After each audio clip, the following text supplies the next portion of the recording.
Sponsored by New Orleans Distillers, creators of fine spirits and liqueurs. Through dedication to science, art, and passion, blends of tradition and flavor emerge. For you, always locally crafted. New Orleans Distillers, classically Southern.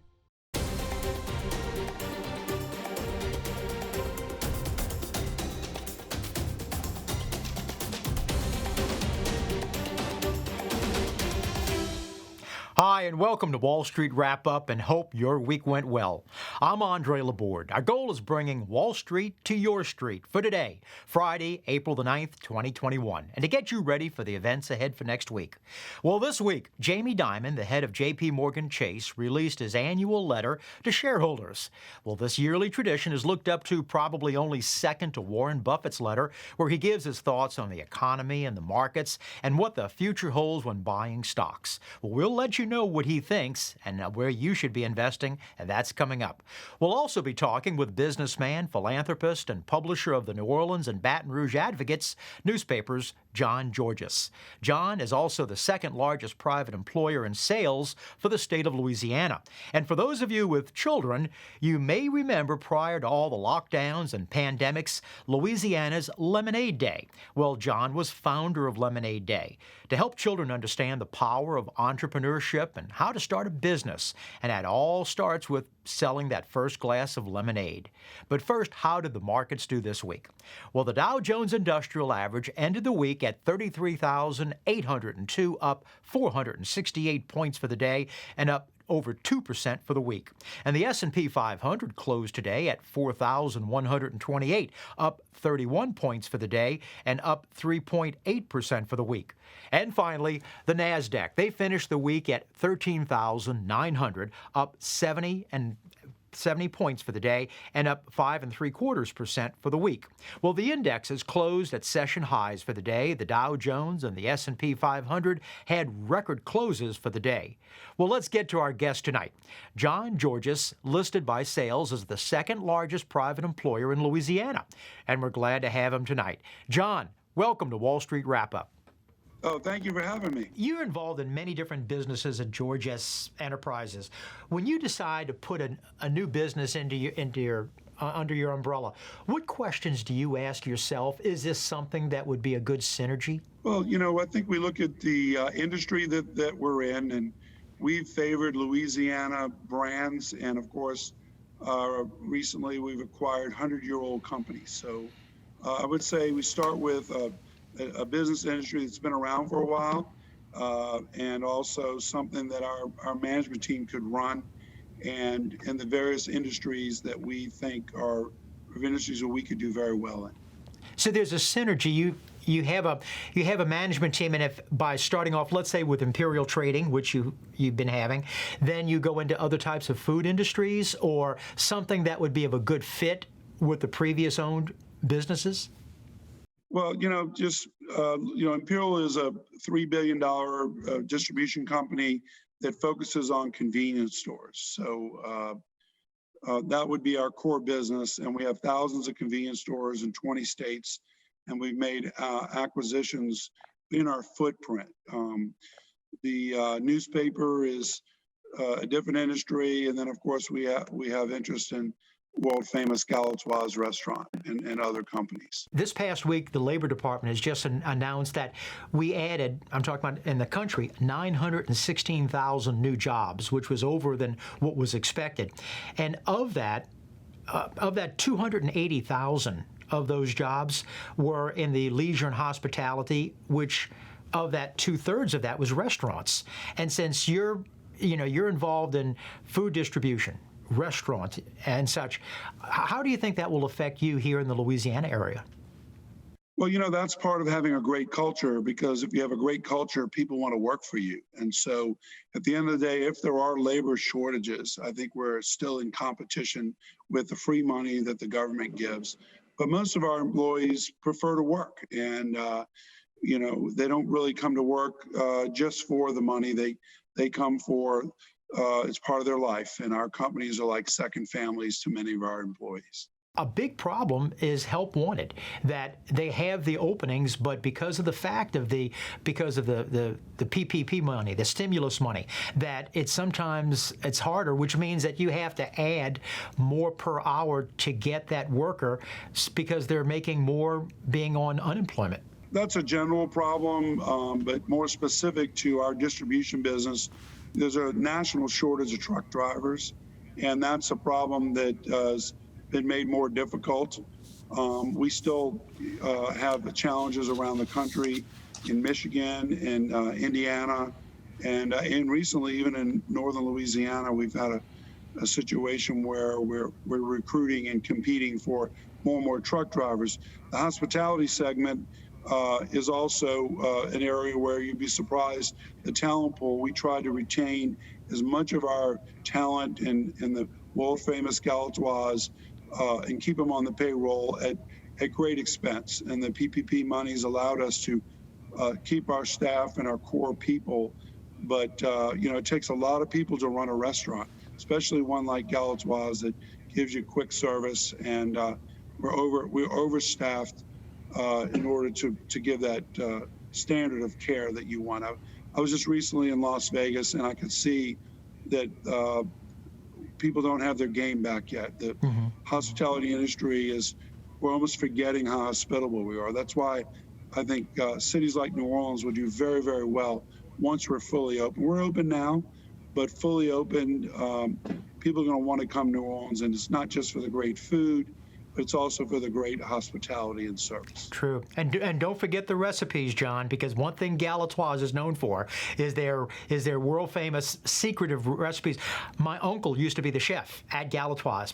And well, that we have a cookbook, but they always leave something out in the cookbook. The local area, because of our hospitality industry, how long that will take to get back started to where it was? Yeah, I think right now we're experiencing a leisure traveler, and we're actually on weekends. Some of the hotels are facing about 100% occupancy.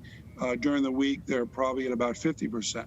But I think we'll experience the leisure traveler for the next 6 months, hopefully not quite a year, maybe 6 to 9 months maximum. Which there's a lot of leisure people. People have been tied up at home. They've not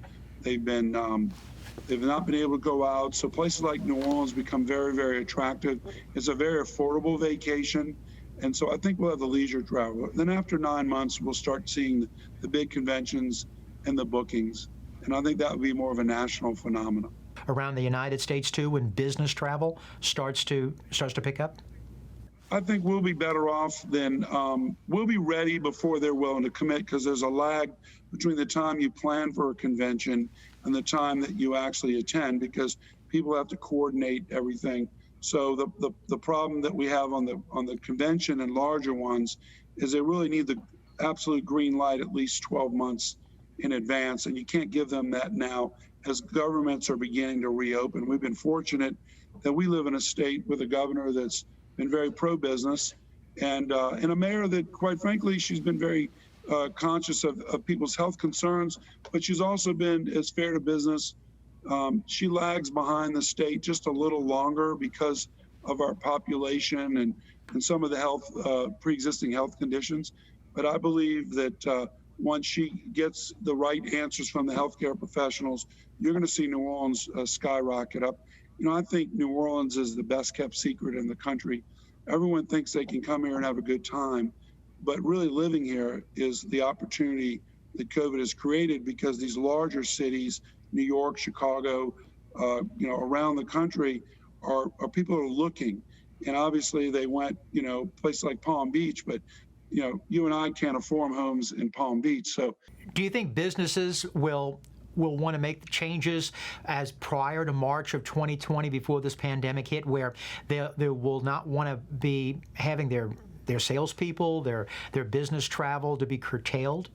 Yeah, I mean, look, we every business has treated this thing differently.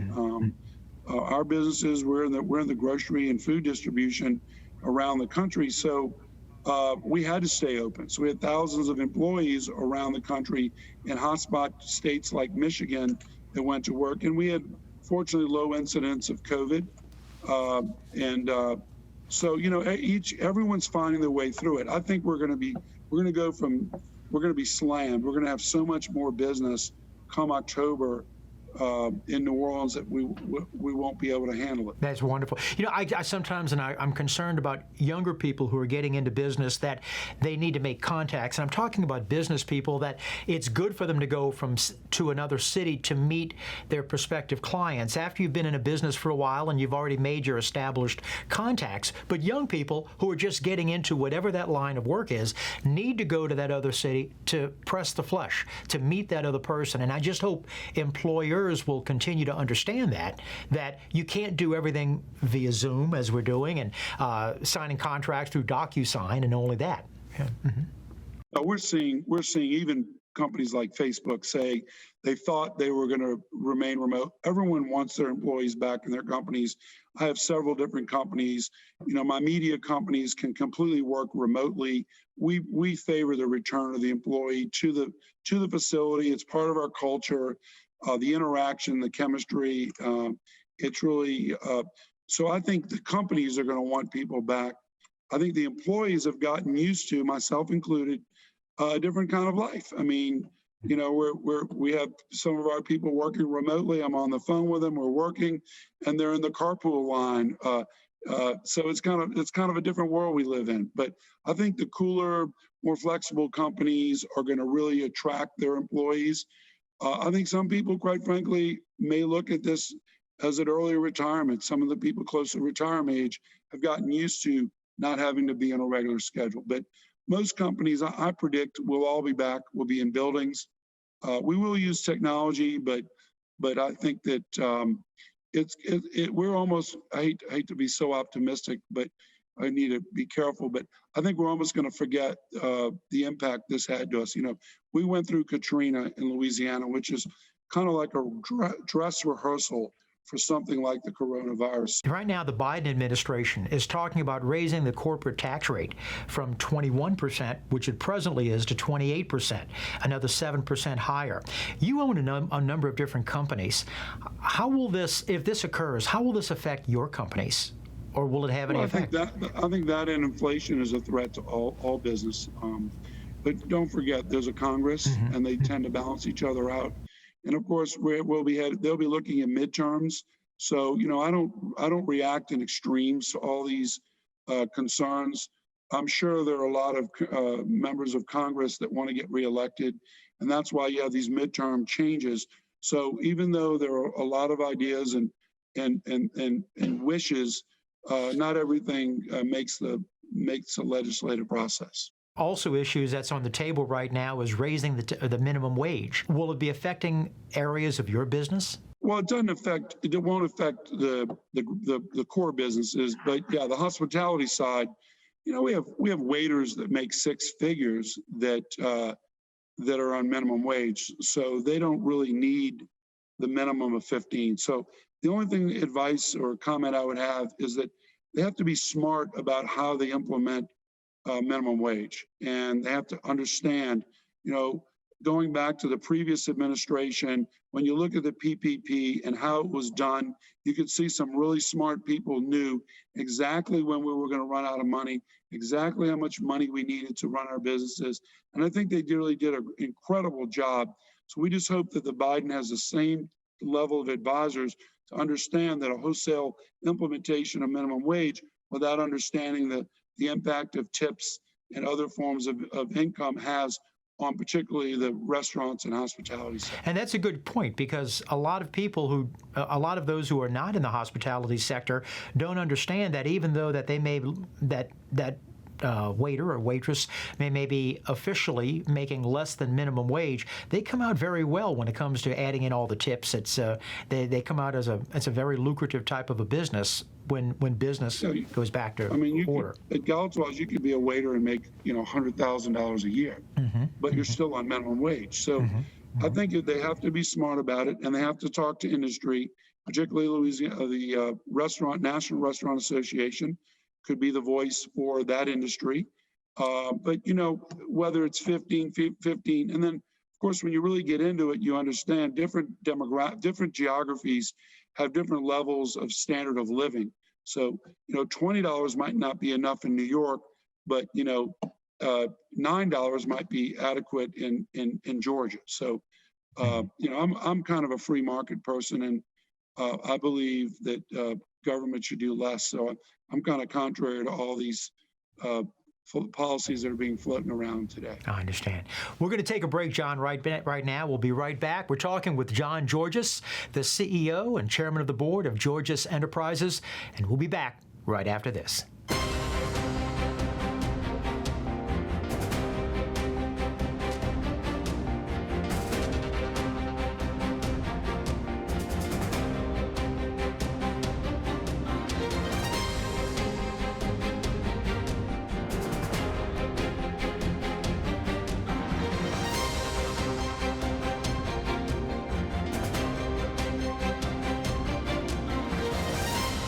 Welcome back. We're talking with John Georges, the CEO, chairman of the board of Georges Enterprises.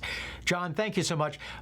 Before leaving, we were talking about the hospitality industry, about restaurants, and as far as minimum wage is concerned, and the Biden administration's thoughts of raising the corporate taxes from 21 to 28, but we're not sure exactly how that's going to be settled. And speaking of taxes, we've got to the west of us, we've got Texas, which has no personal income tax. Florida has the same thing. Mississippi is right now trying to decide that in the legislature, and it looks like that they will be passing it. People are flocking to high tax states like New York, California, Illinois, to states that have no personal income taxes. What are your thoughts about Louisiana? Well, we also you failed to mention Tennessee, which I think, if you look it up, is the largest state in the country that had an influx of people, more than Florida. And of course, that happens when big corporations go there. Income tax is something Louisiana needs to wrestle with. I proposed eliminating income tax many years ago for at least 65 and older, so we could get the retirement age person that would move here.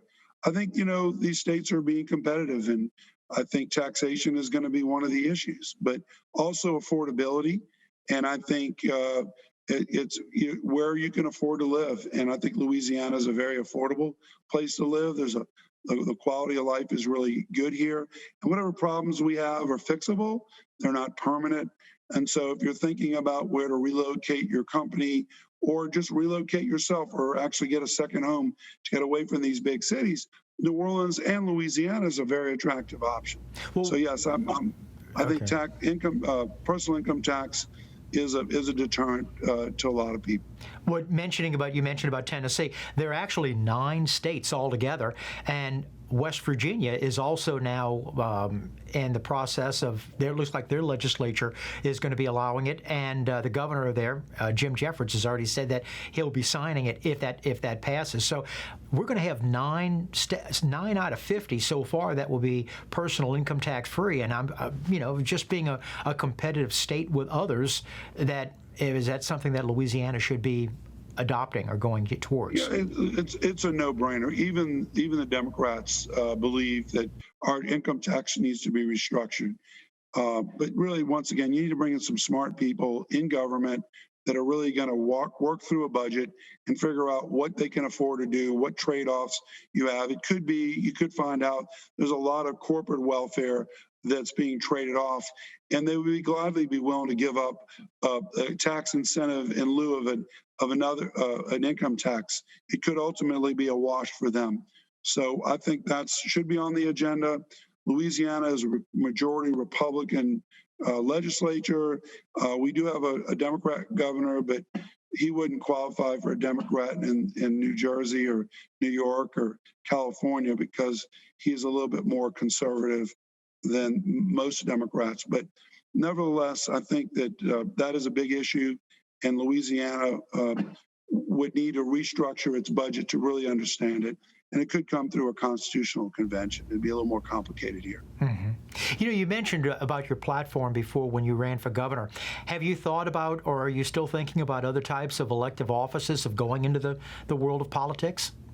I'm hopeful, and my wife's hopeful. It's in my rearview mirror. You never know what God has If you in want to stay store for you. married. Yeah, but I've known. look, I don't know. I don't think owning a newspaper is any easier because everybody has an opinion and they want the paper to write what they want written. And there's certainly a lot of things going on in the world. But no, I think I'm able to serve the community by owning the state's largest newspapers. Mm-hmm. And of course, we have a very large digital footprint with 93 million visitors on NOLA.com, representing every country in the world. So I think we were able to promote our community, Louisiana, New Orleans, very well through our newspapers. Are you interested in picking up any additional newspapers besides the ones that you have right now? We don't have any in mind, but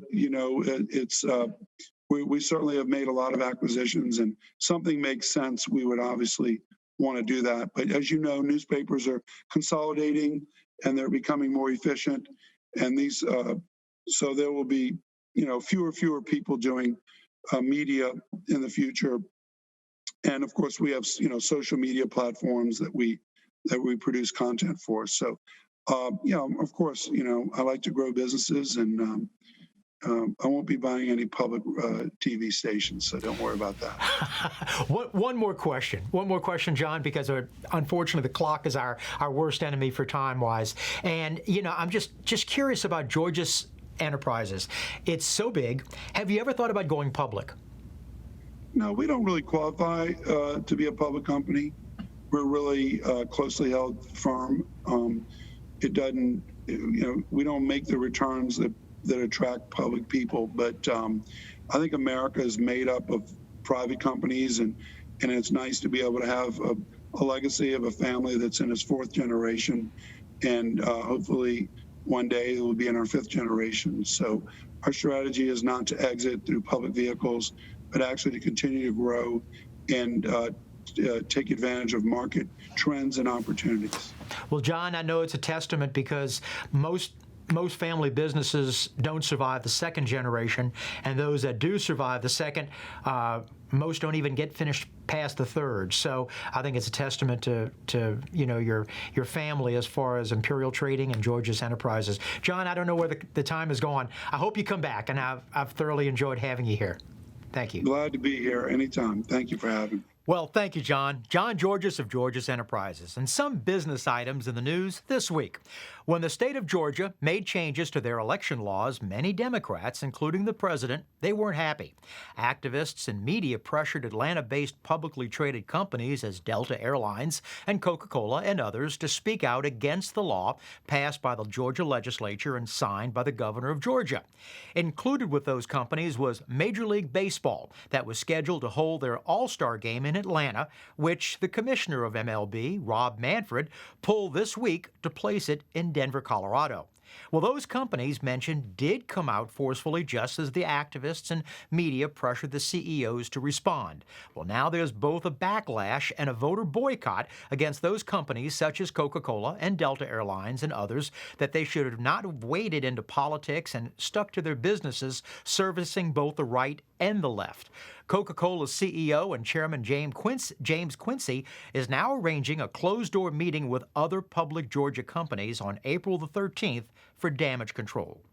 And Jamie Dimon, the head of America's largest bank, J.P. Morgan Chase, issued his annual letter to shareholders this week and said the country's economy is emerging from the coronavirus and into a boom that could last until 2023. Dimon said a strong consumer savings, expanded vaccine distribution, and the Biden administration's proposed infrastructure plan could lead to an economic, as he puts it, Goldilocks moment.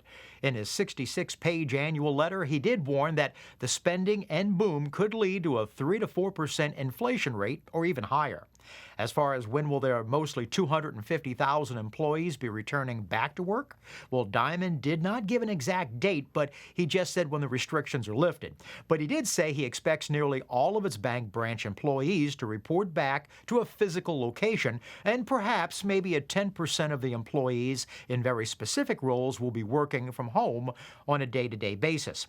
Dimon said most employees, he said, learn their jobs through apprenticeship model through senior workers, a setup that is almost impossible to replicate in the world of Zoom and the world of Skype.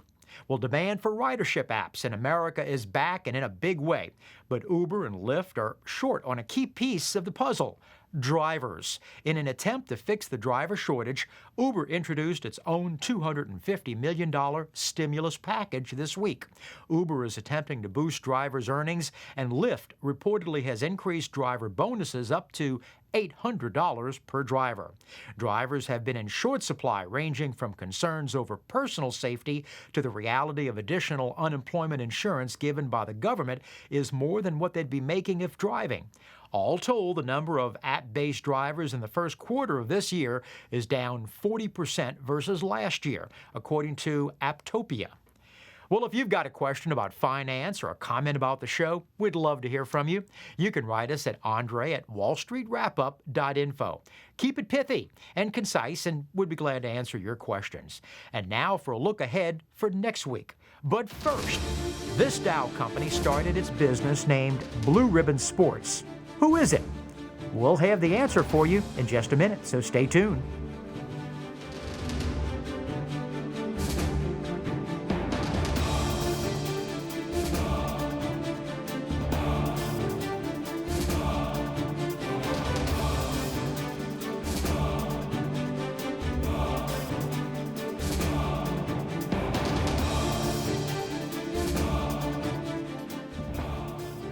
This Dow Jones company started its business originally called Blue Ribbon Sports. Who is it? The answer? Nike. Well, Amazon employees today in Alabama voted not to unionize, handing the tech giant a huge victory in its biggest battle yet against labor unionization in an effort to unionize the online company.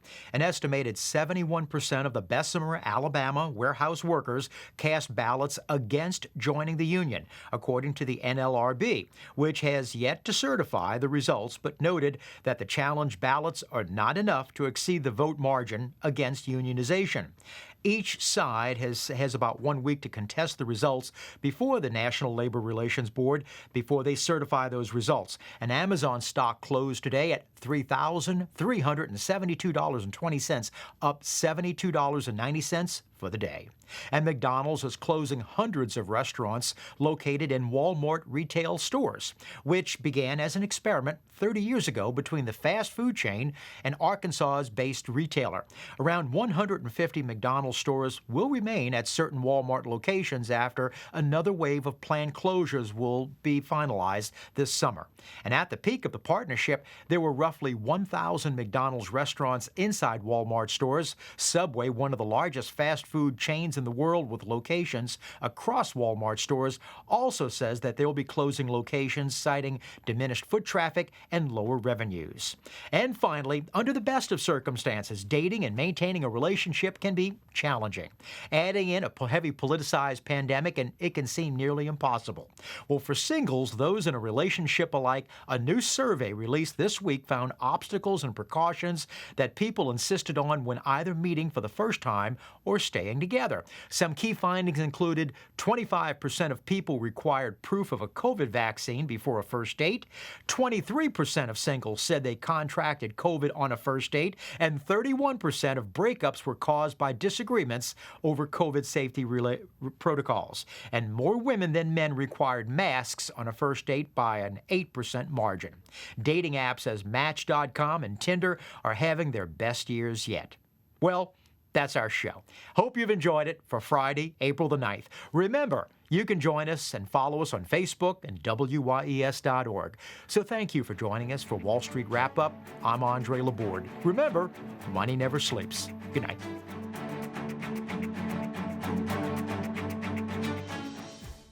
Sponsored by New Orleans Distillers, creators of fine spirits and liqueurs.